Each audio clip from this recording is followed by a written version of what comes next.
Welcome, everybody. Thanks for being with me again today.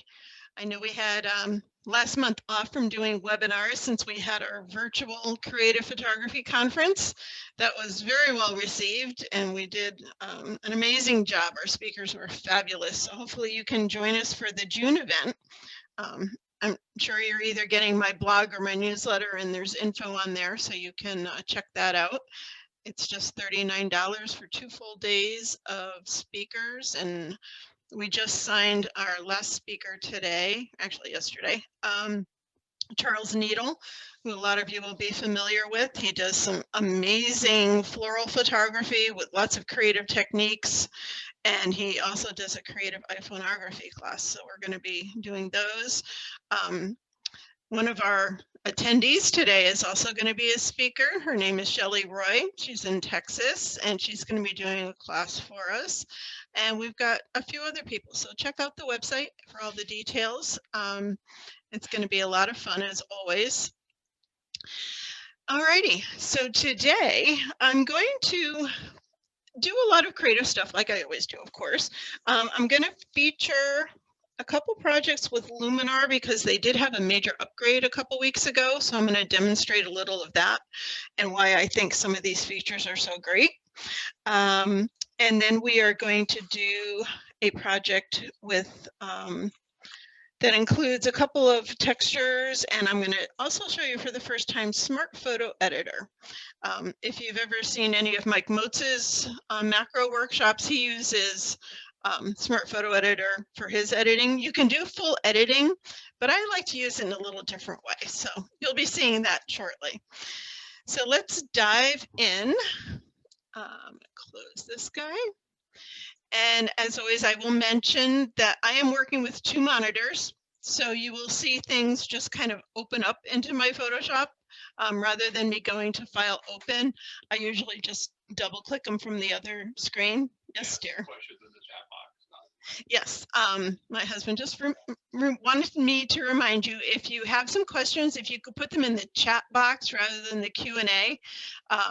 That way we're seeing everything in the same place. And if you want everybody to see your question at the bottom where it says 2, if you can change that to all panelists and attendees, that way everybody can see it and see the answers as well. I also I'm recording the webinar, of course, and it also records the chat box. So if there's a question that I do miss, or if I don't have the answer to right away, I do a follow-up in Thursday's blog, and we'll answer a few more questions there. I will try and take questions as I go along. Yes, somebody asked about the notes. The recording for this one will be posted sometime tomorrow. Usually I get it done in the morning. It'll be on my YouTube channel. And then you will get, as an attendee, you will get an automatic email that comes out through the Zoom system. It'll say from my email address, and that will have the link in it as well. And plus I'll be putting it in the blog, of course, on Thursday. And those stay on my YouTube channel. Those are not limited.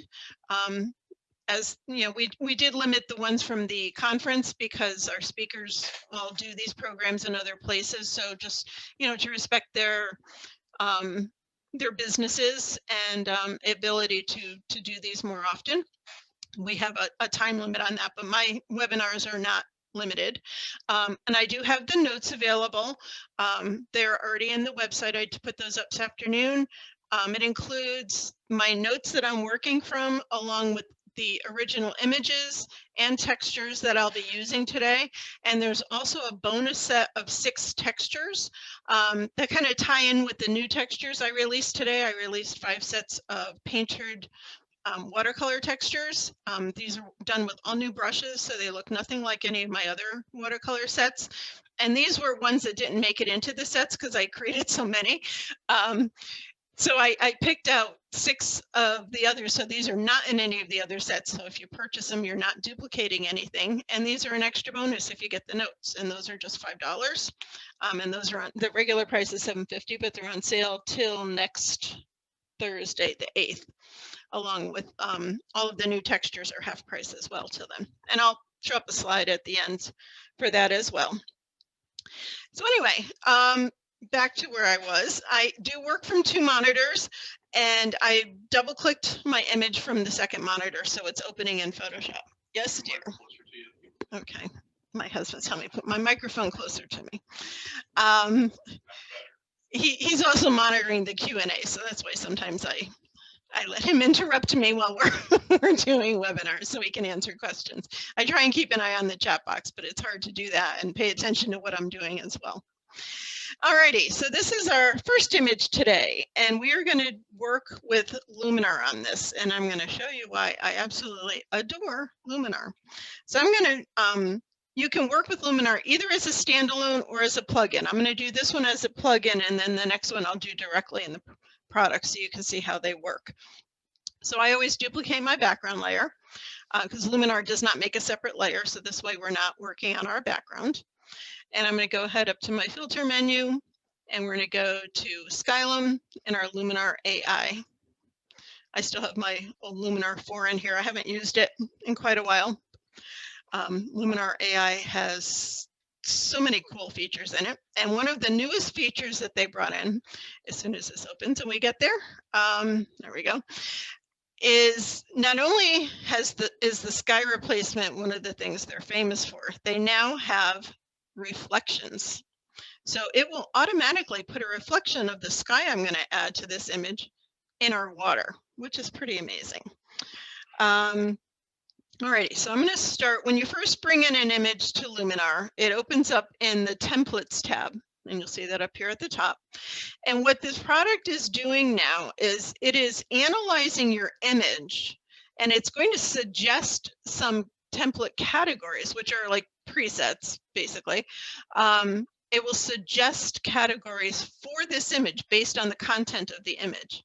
So this one, the first one that came up was nature. It also shows waterscapes, urban style, as the suggested ones. And of course, you can choose anything you want. There's one for scenery, there's sunsets, you know, for like cityscapes, overcast. There's all kinds of templates in here, some that are designed for portraits and macro work and kind of film effects and all kinds of things. So there's lots of great things in here for you.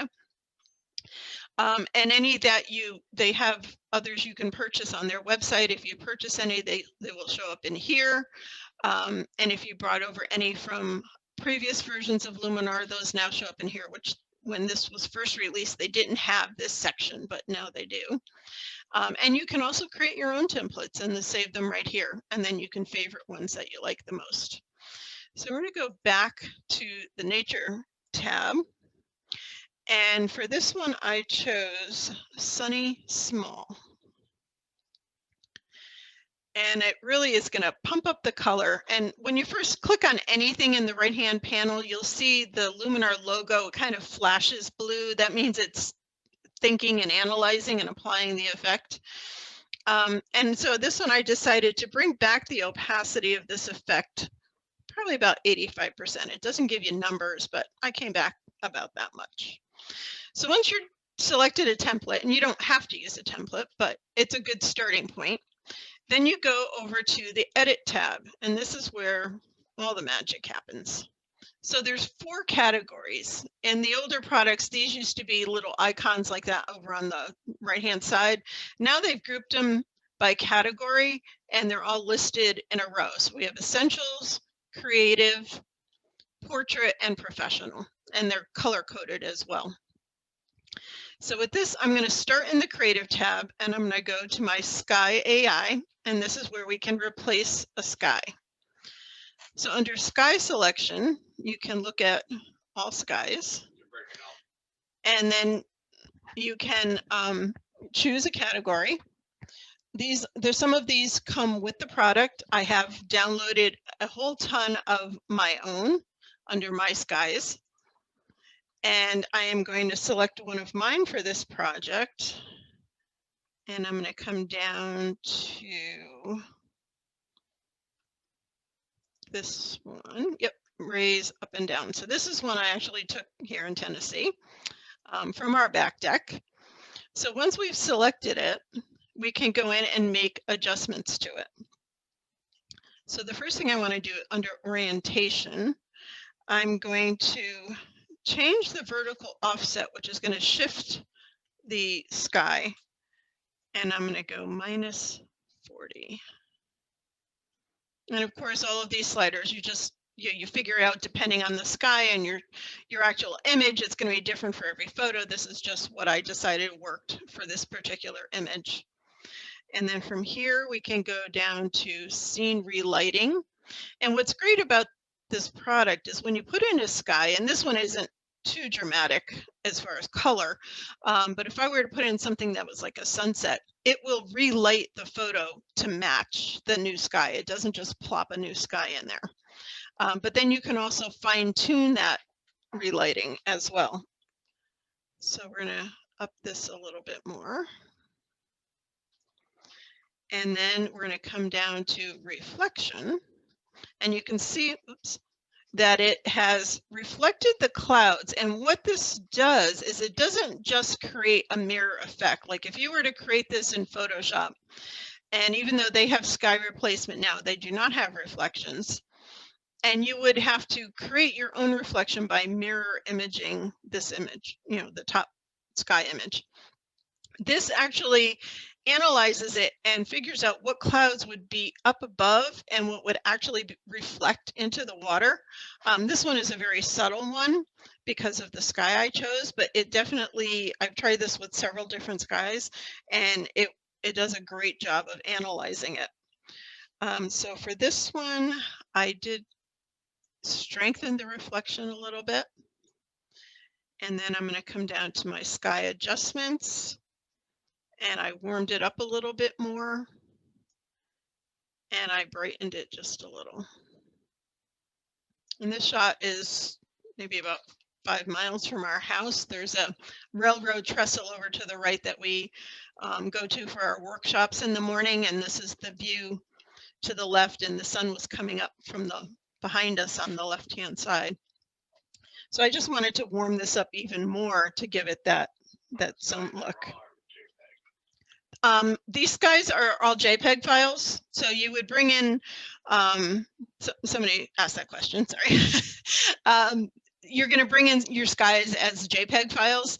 And if you have a lot of skies to import, shoot me an email, or I'll post it again on the blog Thursday. I have a little cheat sheet way of importing them without having to do it one at a time. You can bring in whole folders of textures. You actually put them right into the program. Rather than doing it through the actual program here, you're going to go into your program file on your C drive and add them in there. Alrighty, so next we're going to go down to, back up to the essentials column. And I am going to do a little denoise on this because I know when I looked at the sky, it was slightly noisy. So I'm going to bring up my luminosity denoise and my color denoise. And again, not every image needs every adjustment. It's just what I think works for this image. And we're going to come down to the professional select section. And this is also another great tool here in Luminar, is this super contrast. It works a lot better than contrast in Lightroom or Photoshop, and that it's not affecting the colors, it's just truly affecting the contrast, and you can target it to your highlights, midtones, and shadows. Instead of doing a global contrast, it really lets you control it better. And you can also change the balance with this slider. Our midtones, about there, and shadows up just a little bit. And then I'm going to come down to color harmony, and I'm going to even throw in just a little bit more warmth and go about there.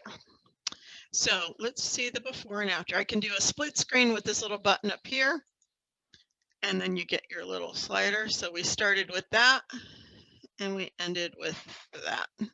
Quite the difference, I would say. Or you can turn the eyeball on it. If you hold this, it will show you your original, and then when you let go, you go back to your edited. People are saying the sky doesn't reflect in the water well. I just watched you. Dave says somebody mentioned that the sky doesn't look like it's reflecting well. Like I said, it's not it's not a mirror image of this. It's analyzing this sky and determining probably what is outside of the range of what we're seeing in this image, what the reflections would be for those clouds. So it's going to be obviously different for every sky. Let's try a different sky and we'll see what it looks like just so you can see the difference. So let's choose something more dramatic. Let's choose one of the gold ones. And again, you can see it's flashing blue, so it's thinking. So that one's a little dark at the top, but we'll try and work with it just so we can kind of see. You might want to change that offset a little bit again. Let's see where that moves it. But you can see now the whole different reflection here. And again, it's water, so it's not going to look exactly like your sky. It's going to analyze it and apply it. Let's try one more. Let's do some puffy clouds and see how it looks. And there you go. And you can see that there are some other clouds.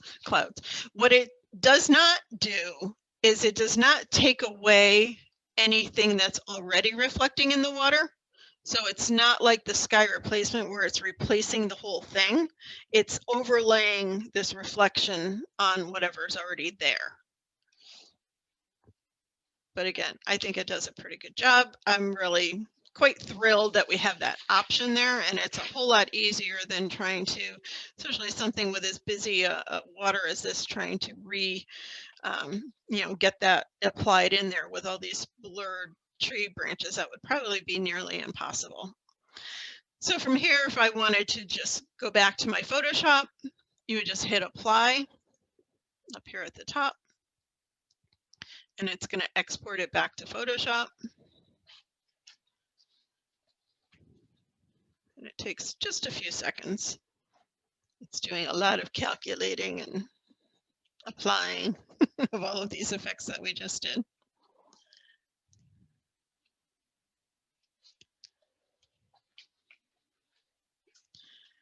And I'm just looking at the comments as I'm waiting. You might be able to make some other adjustments, yes, Peggy, to have the reflection more exact. But again, it's never going to be a mirror image because it's not designed to do that. It's designed to make it a realistic reflection rather than just a mirror image. So, even though this cloud is like low here, it's higher here because that's how it would reflect if you were standing on the shoreline. All right, so then of course you could just do File Save As and save your image. I already have it saved, so I'm not going to save this one. So let's close that. And I'm going to open up Luminar Direct. And it takes a few seconds to open. It's like once you get in there, it works pretty quickly. It does seem to always take a little bit of time to open up. And then we'll bring our image directly into there. This next one I'm going to open up is a farmhouse that's near us. It's going to be one of the stops on our spring workshops. Unfortunately, we've been told they're going to be tearing this down. So let's close that, and I'm going to just add an image. And we're going to open this farmhouse. And this is one that we've received permission from the owners to go wander around. We have not been inside. He has not given me the okay for that. So I do not go places that people don't want us to be for everybody's safety.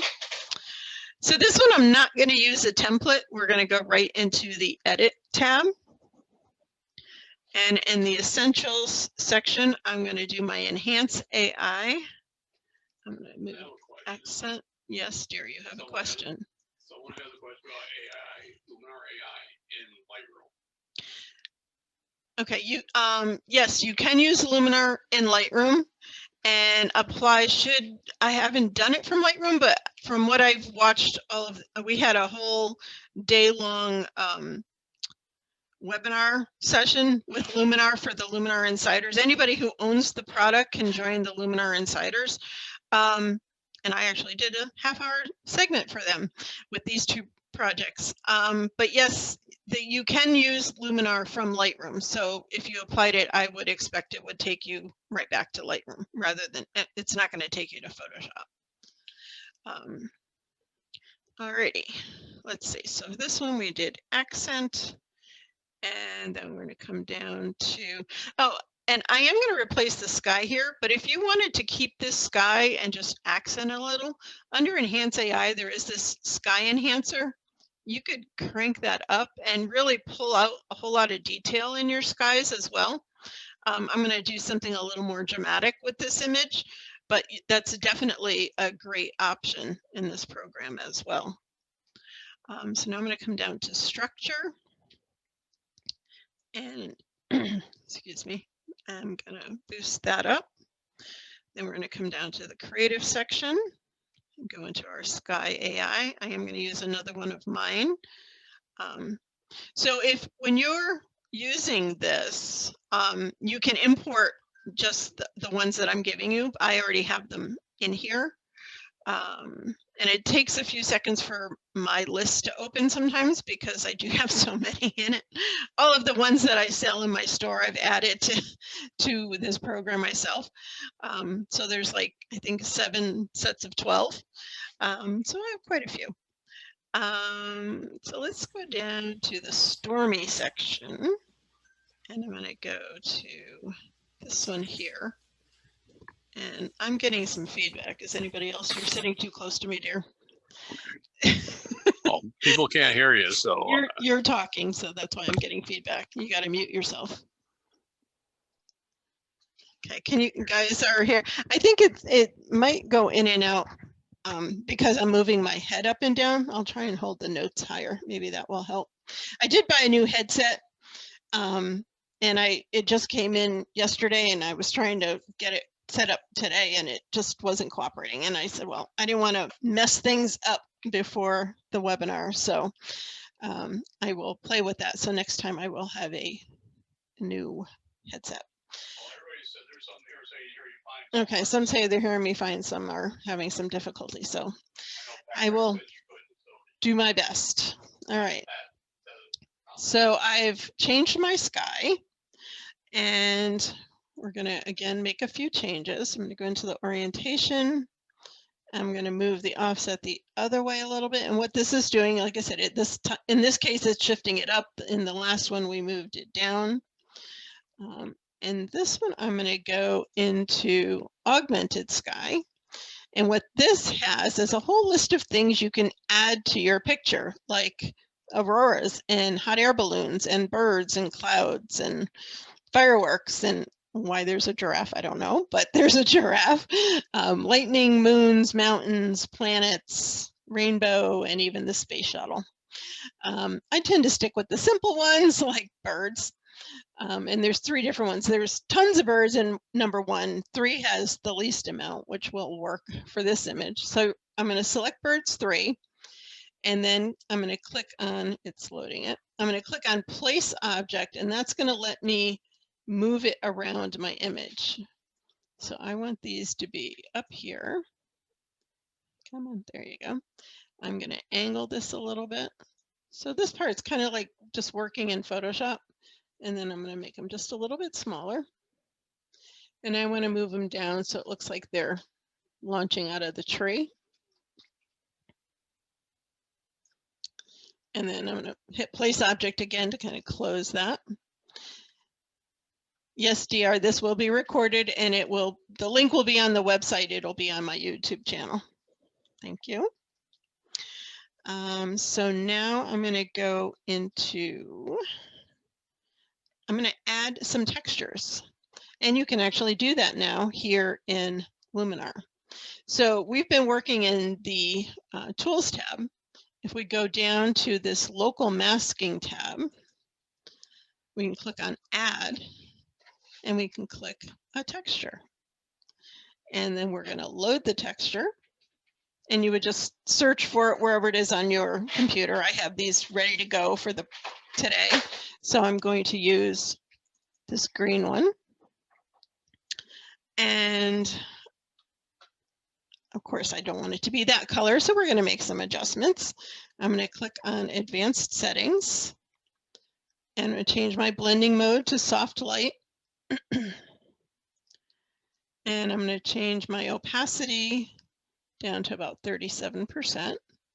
When you're adjusting the texture, you want to use this opacity slider. This one up here is for the actual masking, which we're going to do next. So you don't want to confuse the two. So next I want to, before I mask it, I'm going to place the texture because I know my texture is square. So I'm going to just make it smaller and then bring it down. Come on, there we go. Get the little move tool. And I want to make it that size because I know my texture has some darker edges, just slightly darker, but I want it to be the size of my image. So again, I'm going to then click place texture to turn that function off. And now I want to mask a little bit of this blue off of the house, not all of it, but off of the house and the ground. So I'm going to go up to my paint mask, and this works slightly different than a Photoshop mask, but it's the same theory. So I want to basically erase. So I'm going to take some of this texture off. So I'm going to make my brush bigger out there. I'm going to soften the brush some. It's about 55. And I'm also going to lower the opacity because I don't want to take all of the texture off. I just want to take some of it off. And then I'm going to just start painting, and I'm not going to lift my mouse because then I would be going over the same area and removing more texture. So I'm just painting very lightly like that. And then when I let go, you can see now it's got a little less of the blue on there. And I'm going to make my brush smaller and brush it off of the chimneys as well a little bit. And then you could go along the roof line a little bit more. There we go. So now I'm going to add a second texture. So we're going to come back up to that add button, texture. And this is our first one closed down here. So now I'm going to load that texture. I'm going to use this gray, grungy one. And it's loading. Place the texture. It won't let me drag it down, so that's why I'm kind of resizing it, just moving it up and then pulling it down. Just kind of playing around with that. There we go. That looks good. Place texture. This one I'm going to change my blending mode to multiply and my opacity to 85%. Looks very dark, but we're going to be changing that. And I'm going to change it by changing the brightness and the contrast, which is not how I usually work with textures, but it worked really well on this one in here. And it gave me that edge that my texture had, which is what I was going for around this project. And then the last thing I'm going to do, I'm going to add another texture, and we're going to bring in our watermark. So I'm going to load a texture. And this is a PNG file, so it's got a transparent background.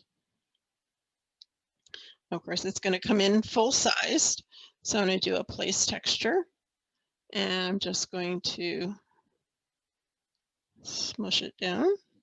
Whoops. And don't go too far or it flips it over. So I'm going to place that there. And then I'm going to change my opacity. I usually do about 75 to 80% most of the time with my watermark, unless it's a really busy background and it doesn't show up. I might go 100, but generally I reduce it a little. I know it's not going to prevent people from stealing an image if they really want to. It's more just to, you know, if I share it on social media, just showing that it's mine and, you know, taking credit for my images. So now that we have everything in place, because we open this directly into Luminar rather than applying to go back to Photoshop, we're going to hit export. And I'm going to save the photo to disk.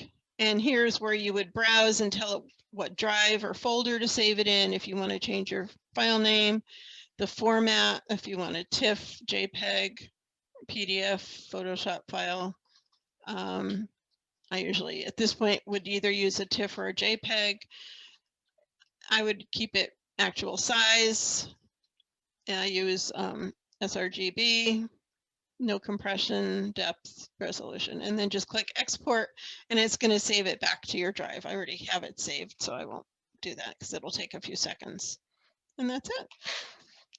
You can, what's also cool about this, in the catalog, you can bring in a whole folder of pictures. Say you've done an event, whether it's a wedding or anywhere that you've been and shot a bunch of pictures, edit one and then sync the settings to all of them. It's a really cool, fast process, which is great. You save the tip. I didn't generally save things as a TIFF, especially when I'm in Photoshop, because I like to save my layers. So I always save them as a TIFF. And I do that a TIFF rather than a PSD file, because a PSD is proprietary to Photoshop, so it can only be opened in Photoshop, where a TIFF can be opened in other programs like Topaz or whatever, all different exterior programs. You can also open a TIFF file that may not read a PSD. Okay, a couple questions. If we use the files you provided and make changes to textures, do we need to add your acknowledgement? No, all of my textures, both that I give away and that I sell, I allow commercial use. So you do not have to give me credit. If you want to, that's perfectly fine. But yes, you can use them and put your watermark on the creation, just as if you purchased or downloaded, textures from anyone who allows that. I decided to, rather than have them be personal use, just make them available for people to use however they want. So definitely you're free to do that with any of the textures in here. Of course, the images I'd rather you not use unless it's free. I give you the images so you can kind of follow along with the replay of the webinar if you want to try and recreate the projects. But the textures you are free to use. And then if you use it as a plugin from Lightroom, yes, it will save it back to your Lightroom catalog. What program do I make my textures in? Mostly in Photoshop, although I'm going to show you right now how you can modify some with Smart Photo Editor. So I'm giving you a kind of an insider's tip with this one. So I'm going to open up my next image while I'm talking. I'm actually working on a mini course on how to create some textures. So be watching for that soon. I was hoping to have it done by the first quarter of the year, but there's been so much going on, and with the conference and stuff, I just haven't had enough hours in the day. But let's see. Another question, is Luminar reflections only something you would use if you have a photo with water in it?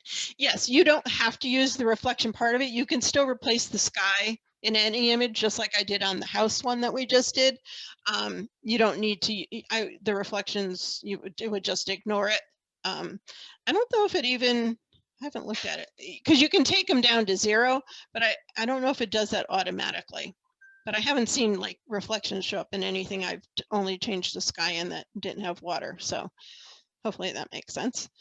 Alrighty, so this is a texture that is in one of the new sets, one of the Painterly ones. Some of them have some of these cool little add-in effects in here. So what I like to do when I have a texture, and a lot of times I'll do this with something that I photographed. I do these, for the Sunday sampler ones sometimes. So I'm going to take this texture, I'm going to duplicate the background layer. And again, I'm going to show you Smart Photo Editor, which is a great little program. You can purchase it 2 ways now. The basic product is a standalone only. And I'll show you that in a second. It works the same way as the plugin. And that was what I've used until a few months ago. That was all they had. And it's like $29. It's like super cheap. I do have an affiliate link on the website for it. And it's at the end of the notes as well. But they just came out with like an upgraded version that lets you use it as a plugin. I think it was $49, I want to say, to purchase it that way. So I can access it just like all my other plugins right here in my menu, and it's by Anthropics, and it's Smart Photo Editor. And as I mentioned, you can do absolutely a full edit in here. You can bring in any photo to, to edit and do all these creative effects. Most of these effects were created by users of the product.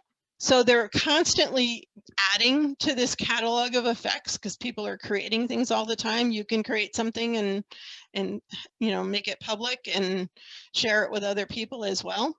But there's some really cool things in here for textures that modify textures or modify an image into really cool textures.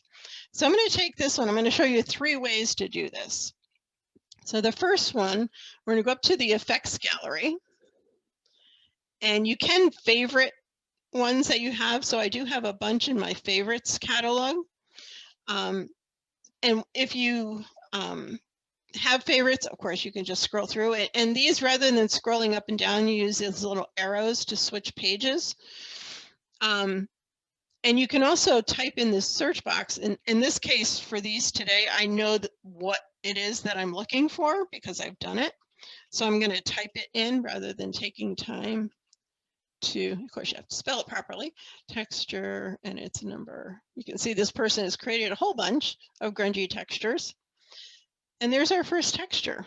So once you find something you like, just click in the center and that kind of applies it. And then if you, some of these have different controls that you can modify. This one only has a master fade. So I'm just going to say OK and apply that to my image. And then because I've come in from Photoshop in this version, I can go File, Save and Return, and that's going to take me back to Photoshop and apply that to this layer. And I think that's a really cool version of this texture. So instead of opening this like 3 times in Photoshop, I found a really quick way of applying a bunch of different effects. So I'm going to turn this layer off, click back on my background and duplicate it again, and go back to Smart Photo Editor. And then I'll show you how we're going to save all these. So this one, I'm going, and it opens up with the last thing you use. So you can just come up to the top and X that one out and it'll show you your original file. We're going to go to Effects Gallery. This one I chose the Artist category and Mixed Media. And again, I'm going to type it in to save time. And this one was called Gift Card 2. And it's really pretty black and white. So I'm going to click that. Now this one you can see I've got a whole bunch of things that I can change over here. And what I was trying was playing around with this master fade. And if I bring it back just a little bit, it lets a hint of the brownish tones show through. So it almost gives it a little bit of a sepia look. And I thought that was really pretty. So we're going to say OK. And then go File, Save and Return.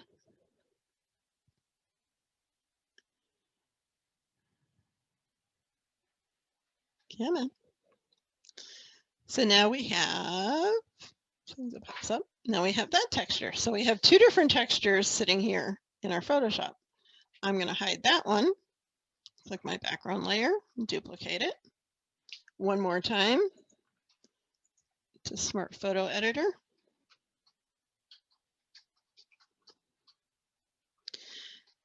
And we'll close that one. Effects Gallery. I'm going to go into Style and Retro, another category that I really like. And I see lots of cool things in here as well. But this one that I happened to stumble on, it's called Image Over Text. I absolutely love this texture. I think this is amazing.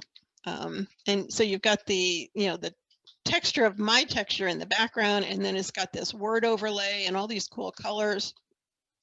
So we are going to select that, say OK, File, and Return. And we're going to use this texture in our next project. So now we have these three textures. So all I would do is leave one at a time turned on. You can even turn off the background layer if you want, and then just go File, Save As, save it as a JPEG. I'll save it over. I have them saved already. So save JPEG, and it's that one, and say okay. Yep, I'll replace it. And then once that one's saved, okay, it'll come back to the layers once it's done saving. Turn that one off, turn the next one on, do a file save as, and just save each one. And then you can save this whole file as a TIFF if you want to keep them all layered. But it's just a quick way to go back and forth without having to, obviously you can only do that in this Photoshop version. If you're doing it as the standalone version, then you would have to bring it in each time. But it's a fun little program and it's got so many cool effects in there. You can get lost looking for them. I mean, there's hundreds and hundreds of pages of textures, let alone there's got to be thousands of textures in there. So let's see if we have some questions. Users create more textures. Will they be added after you buy Smart Photo Editor? Ah, that is a great question, Haya. What happens is when you, I think just because I had it open today, it didn't do it this time, but when you close out of Smart Photo Editor, it automatically updates it with any new textures that have been added. So no, you do not have to buy upgrades. So it's a great product at a very good price, and it's constantly growing and adding, which is very cool. So you'll get a little pop-up box when you close out of it, and it'll show a little bar running as it updates. Yes, dear. Another question about Photoshop. Will plugins make Photoshop run slower? Will plugins make Photoshop run slower? No, I don't have any issue with it. And you can see that I have lots of filters in here. I use Smart Photo Editor. I've got some from Authentic. I've got Jixi Pix. I've got the whole Nick collection, my Luminar, and all my Topaz stuff. So because you're not using them all at one time, they just sit in your filter menu until you need them. Sorry, I just need a sip of water. So yeah, I've never had an issue, and I've always had lots of plugins and other products in my Photoshop. But good question, thank you.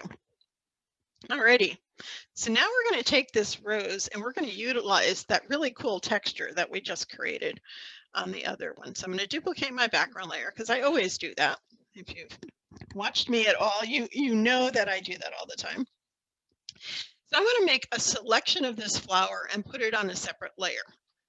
And I forgot to mention too, all the things that I've done today so far and will be doing can be done not only in Photoshop, but in Elements or on One or Affinity or any other program that you can do layers. Some things are done slightly differently, but they can all be accomplished with any of them. So for this to make the selection, I'm going to right click on my quick selection tool, and in Photoshop we have this object selection tool. I don't believe Elements has that, so you would probably just need to use the quick selection tool, and this would be a simple selection to make. I'm just going to click on select subject and let the product make the selection for me, and it actually did a really good job on this one. Question. Yes, we have a question. Smart Photo Editor, you shorted to SME, is that for Smart Photo Editor? Somebody asked the question. Yes, SME is Smart Photo Editor. Thank you. Somebody asked that question. Thank you. Okay, so we can see this did a great job of the rose. I don't really want the stem. When I first tried this project, I thought I would keep that in there, but I didn't like the way it looked, so I'm not going to. You can see it selected a little too much over here on the tips of the bud, so I'm just going to hold my Alt key or Option on a Mac, and which gives me the minus sign. And I'm just going to, whoops, I got to change the tool though. Go back to the quick selection tool and just brush over that and get rid of that part of the selection. Now I know that from doing this before, number one, and also I can see the edges on this flower are a little on the dark side. So I want to make this selection contract in a little bit so that we don't get those dark edges as part of the selection. So we're going to go up under the Select tool, Modify, Contract. And I found 8 pixels worked well for this particular image. So I'm going to say OK, and you'll see that selection line move. See how it jumped in a little bit? So now we've gotten rid of some of those edges. You can see where it's inside those edges. So now to put this on a separate layer, the quickest way to do it is with the key. When I first open the image, I do Control J and that copies the whole layer. If you do the Control J when you have a selection made, it's going to copy only the selection to a new layer. So I'm going to do my Control J. And we now have the rows on a separate layer. There we go. So now we're going to bring in our texture behind the rows. So if I select this layer, when I bring in my next layer, it always adds the new layer on top of the active layer. And I'm going to choose that pretty texture that we created. And I'm dragging from my other screen. If you don't have the option of a second screen, you just do File Open and then drag the texture in. Whoops. I'm going to hold my Shift key. And okay, I didn't do a very good job of that. So let's, I don't know why it keeps flashing the background there. A little weird. So we're going to size that to our background or image size. And of course, that doesn't look great the way it is, but we're going to make some more changes to make this look pretty cool. So the first time I tried this project, I went in and I actually changed. I'm going to open up this other finished one for you. So you can see my first try at this. I like to play and then I like to go, well, do I like that? What else can I do? So this was my first try. I actually changed the rows to yellow by using a hue and saturation layer that I clipped only to the flower because I didn't want to change the hue and saturation of the background. So by doing Control-Alt-G to this layer, it clips it and only affects that one layer below it. And then I did a topaz effect, which we're going to do in a second. So let's go back to this one. So instead of doing the yellow rows, I decided to see what I could find in Nik products in the color effects filters. So I am going to, if I open Nik now, it's going to see this texture as well, which I don't want to change the texture. I only want to change the rows. So to get around that, I decided to add a layer in between and just make this a white layer. So I'm going to, because my foreground color is already white, I'm just going to do an Alt backspace to fill it with white. So now when I take my rows and open up, you can either open it through the filter menu or I have the Nik bar dock down here. I'm going to go into my Color Effects Pro 4.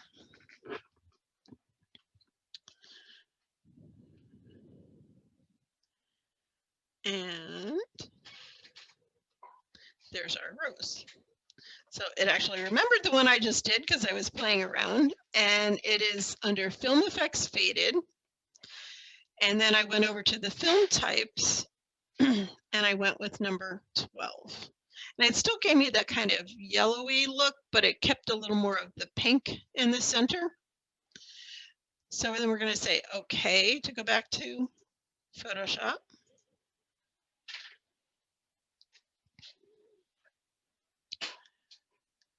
And there's our rows. But if you notice, it now has a white background because it can't read the transparency. But there's an easy way around that. And because Nik makes its own layer, that's why I didn't duplicate it. So the way that I showed you that I clipped this adjustment to this layer, we can come in here and we can clip this to our flower, just like if we were using a black mask or a black shape that we wanted to clip to. I can do Control-Alt-G, and it's going to clip this layer to this layer, and because that layer had transparency, it now got rid of that background. Hopefully that makes sense. So we can get rid of the white layer because we don't need that anymore. So now I wanted to do something more painterly. So I want to take this into Topaz. But again, Topaz can only read one layer at a time from Photoshop. It cannot read both the flower and this. So we're going to do a combined layer or a stamped layer with Control, Alt, Shift, E. That'd be Command, Option, Shift, E on a Mac. So that we have one merged layer, and I like to name it so I remember what I did there. And it's combined all of these layers without flattening it, is my purpose of doing that. Is I like to keep my layers and I don't want to flatten the file. And then we're going to duplicate this layer so that if we come back and don't like it, it's easy to just delete this layer and we still have our merged layer. So we're going to go to Filter, Studio 2, Studio 2.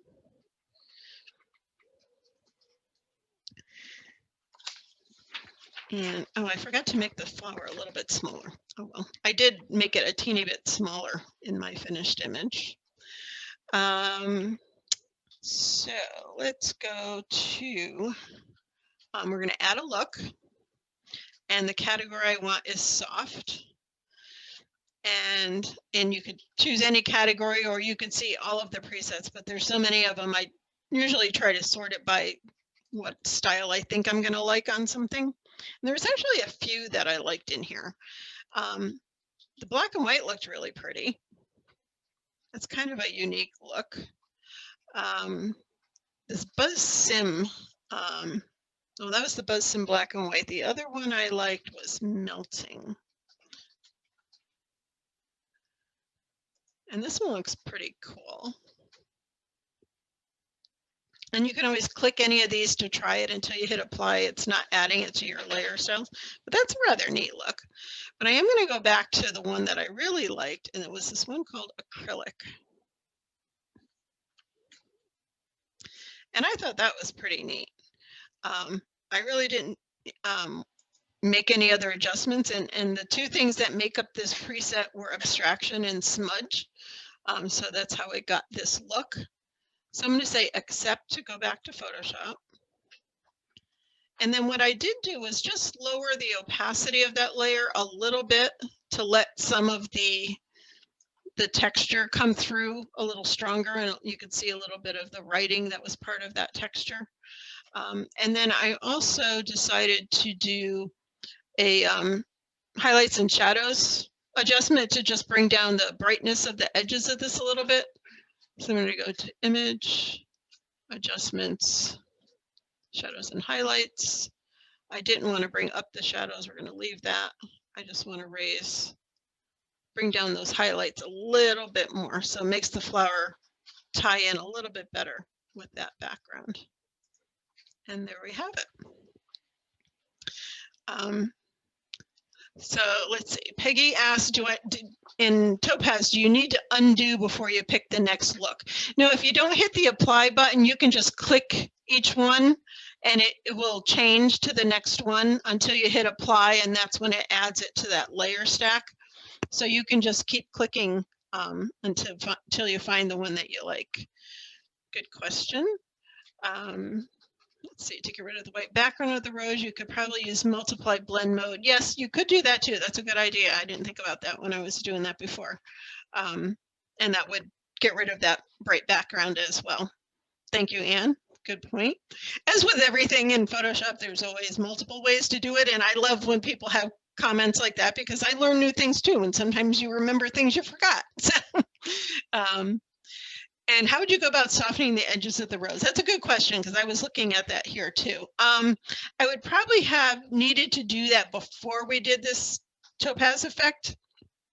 I would come into, let's see if we can do that. If we come in here, yeah, so you could probably use either the smudge tool or one of the other blur filters. You also, I just had another thought. See, you make me think sometimes. When we made our selection, we could have feathered that selection. And when we did the contraction, we could also do a feather of the selection, and that would have softened the edges. So that would be another way. Or just blur the edges with the medium setting. So again, there's 3 different ways you can do things. And it's always, it's what you're familiar with sometimes, but you know, by watching these things, and like I said, I learned too from you guys as much as you learned from me. But I thought this was a pretty cool effect. I really liked the way that came out. It's rather neat. I think I'm gonna get some cards made of that one. I think it'll be pretty cool. Send a message to the okay. chat box saying if you want to learn more about Luminar in the next webinar, type yes in the chat box. Oh, good. Dave said he, yeah, just put something in the chat box if you guys want to learn more about Luminar. I was thinking about, and usually I do a variety of techniques in every webinar. I was thinking to switch it up a little bit. Maybe we'll do like one webinar on Luminar, one on Nick, one on Topaz, you know, kind of be a little more specific, do one just with textures and no other programs. Oh, and we forgot to mention at the beginning. Oh, Dave mentioned it in the chat box. Okay, I wasn't paying attention. That we we are going to award 2 free entries to the June Creative Conference, and our 2 winners are Arena Lavina and Mary Thomas. So congratulations. I will email you guys with the details, and you will get a free entry to our conference. So yeah, I'll stay on for we're at like a couple minutes to 5. So if you have any other questions, or if you guys want to keep replying to Dave's question on Luminar, we have a little. Usually I run over, so hey, I did a pretty good job today. Thank you again to Pat Reck out in Arizona. I know she's answered some questions, and a few other people as well. I appreciate you guys sharing with each other as well. Sometimes it is hard to answer some of the things while I'm talking, but like I said, I will go through the chat, which I always do from every webinar, and I will answer some things in the blog on Thursday as well. So we can make sure we haven't missed anything important. Lots of good questions or comments and questions, and thank you. I appreciate it. Appreciate you guys being here. So I guess that about wraps it up today. Yes, somebody said I'd love to explore Smart Photo Editor. That's a great one too. We can definitely do one on that. Yes, dear. Yes, and don't forget to go get your copies of the notes. Oh, let me throw out my sales slide. Oh my goodness, how can I forget that? The new textures that I just released are on sale, 50% off through the 8th. And you can save even more with the bundle for all 5 sets. They're on sale for $7.50 a set, or if you buy all 5, it's only $30. So it's like $6 a set. And then anything not on sale already, textures and ebooks are 30% off with the code WEB12, which I need to go set up right now because I did forget to do that. So give me a couple minutes, but I will add that code in there. And that is all good until the 8th. And then again, the webinar notes are on sale for $5 with the images, textures, and the bonus textures. All right, I think that about does it. I think we've gotten to most of the questions. Yes, a couple people want to see something on Smart Photo Editor. Yeah, I need to explore that too myself a little more. So I think that would be a good one, and kind of show you what you can do with an actual photo, not just with textures, but because it does a lot. And I know I've only scratched the surface myself. So I will definitely work on that one. I think that would be a great one, and we'll definitely do some more Luminar stuff. I've learned a lot in the last few months on it myself, watching the other people from Skylum and the other photographers who are all part of it. And yes, this program is recorded. It will be up on my YouTube channel tomorrow, and you will get an automatic email. Usually it's about 24 hours after the session, so it should be like mid to late afternoon, or depending where you are. And that will give you the direct link to the YouTube video. And then I will also put it in the blog. Layering it on one. Yes, I think on one has layers. So you can do all of these things in on one. Affinity can do any program that can do layers. I know there's lots of them, but those are kind of the main ones. You can also do these in Elements. Where do I get cards printed? I usually am just doing them for myself. So I use Shutterfly for a lot of my cards.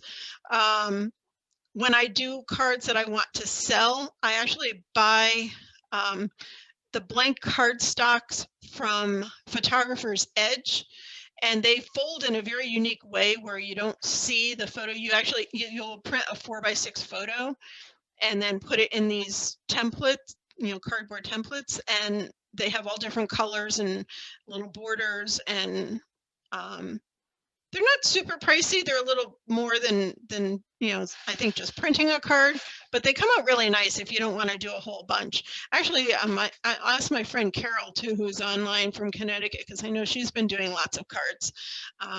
So Carol, if you're still on, if you want to type something in, otherwise I will check with her and see how she does it too, because I know a few other people do a lot of cards. A texture under an image. Yes, that's kind of what we do with the rose. Let's see, I think I still have it open. So I think that's what you're referring to. So if we turn off these layers, so we have our subject here. You could bring any texture in under that image. So let's bring in one of the other ones we created. And you could stretch it, whether it was something that was, silhouetted or cut out like this one was, not really silhouetted. You could do it that way. Or if you were doing it under a full image and you wanted to, I know the way, I think it's Matt Kliskowski teaches textures. If you wanted to layer a texture, how does he do it? I forget now. Somebody showed me his style was a little bit different than I do. He had the texture under the image rather than on top of the image, and then used masking to reveal the subject. But I do that, a lot of layering. Send me an email and I will, I'll give you a couple of other tips and kind of get a feel for exactly what you're looking to learn. So I think that pretty much covers everything. And if you guys don't know my email, it's hazel@meredithimages.com. You can always contact me. Oh yes, Carol, White House Custom Color does great products. I've done a few things with them. Let's see, Vistaprint. Yes, I've used them. I haven't done cards with them, but I've done brochures and stuff. Yes, Pat said black mask on the rose and then paint in with white. Yes, you could do that. Absolutely. Thank you. Thank you, Ms. Pat. You're always helpful. MPix makes awesome cards. That's another one to check for sure. There are a lot of good printing sites out there. You just have to be careful of, the quality, obviously. You want them to be a company that has a good reputation. But I have used Vistaprint. I have used, oh my, there's another one. Overnight Prints, I think, is a printing company I've used for brochures as well. Yeah, for large, they don't do cards.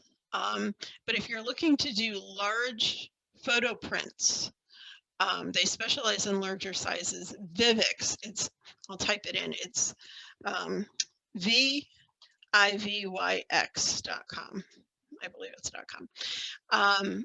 Their prices are great and their quality is fabulous. I had to do a whole bunch of stuff when I worked for the office I worked at. They wanted to hang a bunch of prints and I didn't want to mat 20 prints. So I did digital matting and then I printed them 16 by 20 and just put them in the frame and they looked fabulous. So I do that quite often. All righty, any other questions? We're gonna get ready to close up. Again, if you didn't get a question answered, I will go through the list. And if you think of something otherwise, feel free to contact me. I appreciate it greatly. I'm glad you guys are all here. And we will talk to you again soon. Have a great evening or afternoon or morning, depending where you're at. And we'll talk to you soon. Thanks, everybody.